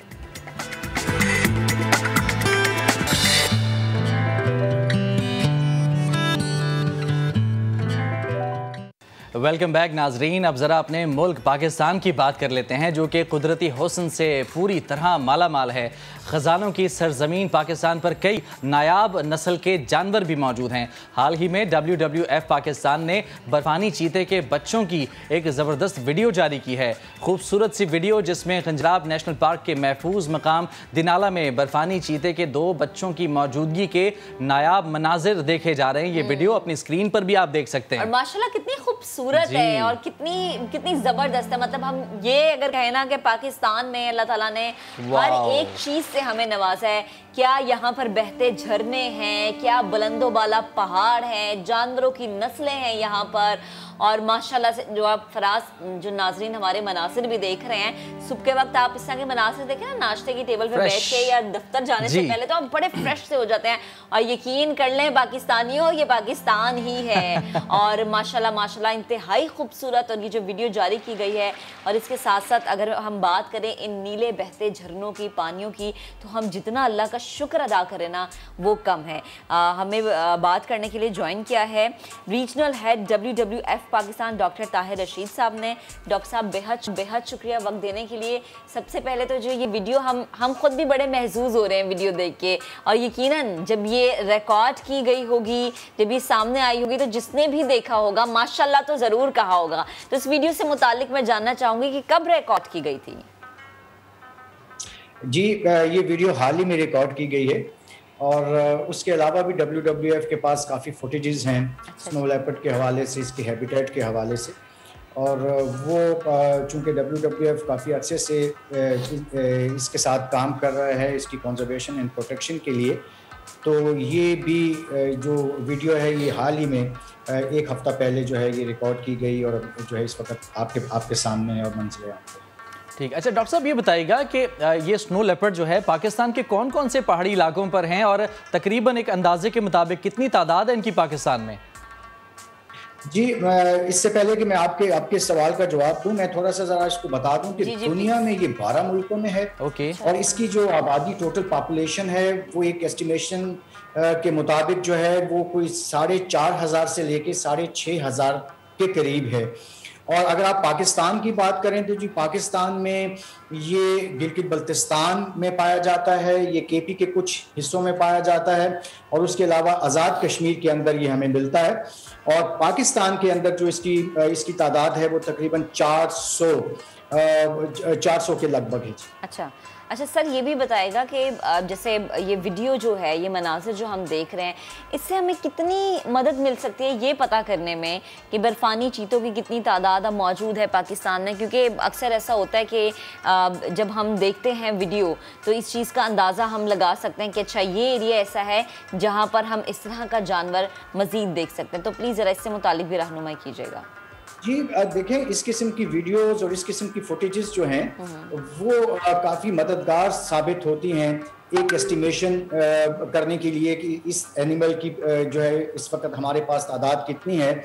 जितनी ज़्यादा उसकी फ्रीक्वेंसी होगी, जितने ज़्यादा लोग उसको देख रहे होंगे और रिपोर्ट कर रहे होंगे, उसी हिसाब से फिर वो सर्वेस के अंदर कैलकुलेशंस में ये चीज़ें हमें हेल्प आउट करती हैं। मैं एक चीज़ आपको ये बताता चलूँ कि ये एक जिसको हम बर्फानी तेंदुआ कहते हैं उर्दू में, ये कुदरत की एक बहुत ही खूबसूरत क्रिएचर है। और मैं बहुत शाई एनिमल है, तन्हाई पसंद है, और जो सबसे इसकी खसूसियत है कि बहुत ज़्यादा रगड एरियाज़ में रहता है, और ख़ास तौर पे पाकिस्तान के अंदर जहाँ पे ट्री लाइन ख़त्म हो जाती है, मोस्टली उसके अबव जो एरियाज़ हैं ये वहाँ पे पाया जाता है। तो इस वजह से इसके सर्वेस के लिए इसकी काउंटिंग में जो है वो काफ़ी मुश्किलात होती हैं, लेकिन इस किस्म की वीडियोस और इस किस्म के जो क्लिप्स हैं जो कि लोकल लोगों की तरफ से बनते हैं या जो है प्रोफेशनल्स की तरफ से बनते हैं, ये काफ़ी मददगार साबित होते हैं इस एनिमल्स की काउंटिंग में या उसकी एस्टिमेशन में। ठीक, डॉक्टर साहब जैसे आपने बताया कि ट्री लाइन से ऊपर इसकी रिहाइश होती है, ऊपर ये जो है नशोनुमा पाता है, तो इट मीन्स कि ये काफ़ी हद तक शिकारियों से भी महफूज रह सकता है। इसके अलावा पाकिस्तान में जो जंगली जानवर हैं इनके शिकार पर पाबंदी है, काफ़ी सख्ती भी है। कौन कौन से ऐसे जानवर हैं जिनकी नस्ल अब मादूम होती जा रही है, इनके बचाव के लिए क्या काम हो रहा है अब? जी, इनकी बचाव के लिए तो WWF और इस तरह के मजीद इदारे गवर्नमेंट्स के साथ और ख़ास तौर पे लोकल कम्युनिटीज़ के साथ काफ़ी अरसे से काम कर रहे हैं। और अगर मैं अगर WWF के हवाले से मैं बात करूं तो मैं ये आपसे ये कह सकता हूं कि पिछले 2-3 दहाइयों से WWF पाकिस्तान जो है वो स्नो लेपर्ड की प्रोटेक्शन और कंजर्वेशन के लिए काम कर रहा है। और ख़ास तौर पे अगर मैं आपके साथ शेयर करूं कि इश्यूज़ क्या हैं, तो इश्यूज़ बहुत ही कॉम्प्लिकेटेड हैं। मिसाल के तौर पे इसकी हंटिंग है, इसका हैबिटेट लॉस है, इसकी जो रिटेलिएटरी किलिंग्स हैं वो है, और उसकी वजह से जो ह्यूमन और वाइल्ड लाइफ का कॉन्फ्लिक्ट है वो बहुत ज़्यादा है। और चूंकि वो इसको भी इफेक्ट करता है, उसके साथ जो एसोसिएटेड स्पीशीज होती हैं वो उनको भी इफेक्ट करता है। फिर पोचिंग है, और एक जो सबसे बड़ा मसला है वो क्लाइमेट चेंज है। और एक स्टडी जो है खासतौर पर जो हमारे थर्ड पोल कंट्रीज हैं, जिसमें हमारा हमसाया मुल्क इंडिया है, भूटान है, और उसके अलावा नेपाल है, पाकिस्तान है, इसके बारे में कहा जाता है कि क्लाइमेट चेंज के सिर्फ इफेक्ट्स और इम्पैक्ट्स जो हैं वो इतने सीवियर हो सकते हैं कि आने वाले दिनों में इसका 30% हैबिटेट जो है वो खत्म हो सकता है सिर्फ हिमालयाज में। इससे आप अंदाजा कर सकते हैं कि इसको कितने इश्यूज हैं, कितने प्रॉब्लम्स हैं।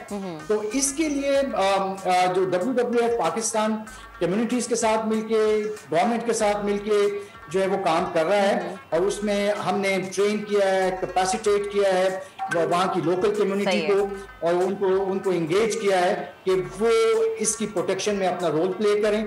और बड़ा जबरदस्त डॉक्टर साहब ये काम है, क्योंकि जितना हम प्रोटेक्ट करेंगे उतना ही हमारे लिए बेहतर है, हमें उतनी इतनी खूबसूरत सी वीडियोस देखने को मिलेंगी। बेहद शुक्रिया गुफ्तगू करने के लिए। करते हैं कराची का ज़रा रुख कर लेते हैं।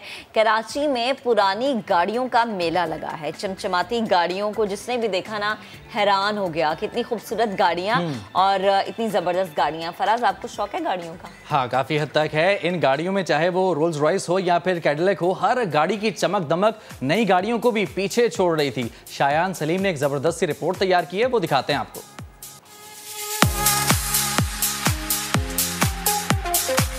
गाड़ियां पुरानी मगर चमक दमक ऐसी कि नई नवेली गाड़ियां भी मात खा जाएं।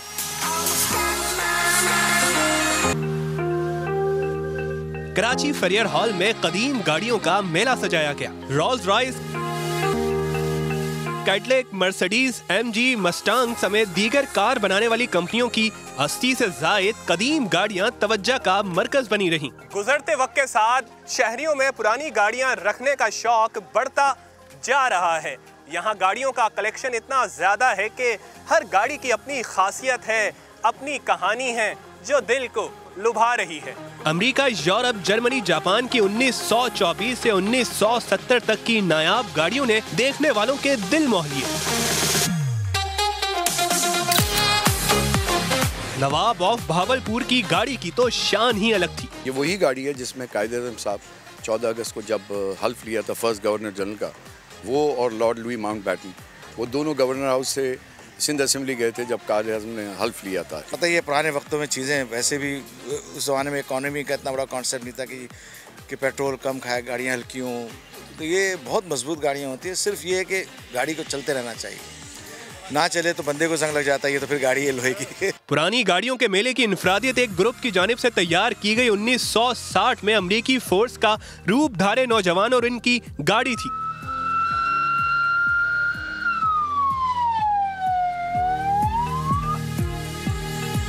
ये 67 कप्रीस है हमारी शेवी कार, तो this was the sheriff car उस ज़माने की, तो उसके मुताबिक हम ड्रेस हुए हैं। एक आपको back in time sort of feel मिलनी है, तो हमने उसको क्रिएट करने के लिए ज़ाहिर सी बात है सारी ड्रेसिंग श्रेसिंग उसके मुताबिक की हुई। अहदे रफ्ता की मकबूल तरीन गाड़ियां रखने के शौकीन शहरियों ने बताया कि पुरानी गाड़ियों की देखभाल बच्चों का खेल नहीं।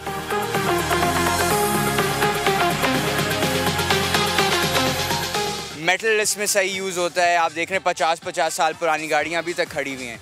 हमारी नई गाड़ियाँ जो बन रही हैं वो इतनी लास्ट नहीं करेंगी। क्वालिटी में बहुत फ़र्क है, टाइम लगता है, पैसे लगते हैं, बस पागल होना होता है आपको। शौक़ अगर है आपको तो आप करेंगे, वरना आम बंदा क्यों ये पालेगा इस तरह की। गाड़ियों के मालिकान का कहना था कि वो इस मुनफरिद शौक के जरिए पाकिस्तान का मस्बत चेहरा दुनिया को दिखा रहे हैं। चमचमाती हर किसी की तवज्जो समेटती इन कदीम गाड़ियों को असल हालत में बहाल करने में कार लवर्स को सालों लग जाते हैं। आज के दौर की महंगी से महंगी गाड़ियां भी इन कदीम गाड़ियों की खूबसूरती के आगे फीकी पड़ जाती हैं। कैमरामैन फैसल आगाई के साथ शायान सलीम, सामा, कराची। चलें जी, आज का प्रोग्राम अपने इख्तिताम को पहुंचा। कल इंशाल्लाह आपसे फिर से मुलाकात करेंगे, बहुत सारी बातें करेंगे। कोविड और डेंगू से आपने बचना, अपना बहुत सा ख्याल रखना है। और इसके साथ साथ अब ठंडा मौसम भी आ गया ना, जहाँ जहाँ ठंड हो गई है वहाँ के लोग अब जरा स्वेटर निकाल लें और थोड़ी वो कहते हैं ना सर्दी आती है ना, तो लोग ये करते हैं कि कहते हैं इंजॉय करना है, इंजॉय के चक्कर में नहीं रहना। मिलते हैं इंशाल्लाह कल अगले प्रोग्राम में। इजाज़त दीजिए, अल्लाह हाफ़िज़।